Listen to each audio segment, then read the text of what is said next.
Matthew.Ladd here, behind the wheel of a Kenworth T800. What I'm going to show you today applies to Kenworth T800s and W900s.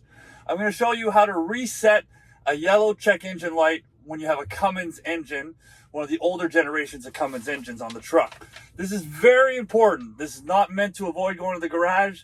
This is not meant to get past the DOT or whatever you're planning to do with it. This is really meant for if you brought your truck to the shop, you pick it up and they forgot to do the reset with the computer. So you know your truck is fixed, you know everything's right, but you still have that check engine on the dash. So today I'm going to take you through how to remove that check engine. Let's go take a look. So as you can see, we're behind the wheel. Once you close the truck door, you turn the key on. Let it go. Off. On. Off. On.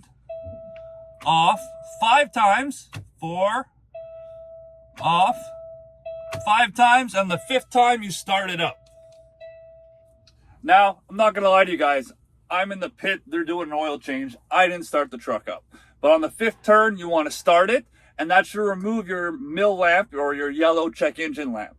As I said before, this is just to remove it if by chance your dealer forgot to do the update and you know the truck is fixed and you're just ready to get down the road. So that's Groupe with Montreal T.N.T, Trucksntips, and I'm Matthew.Ladd. Stay tuned for more tips in the future. Thank you.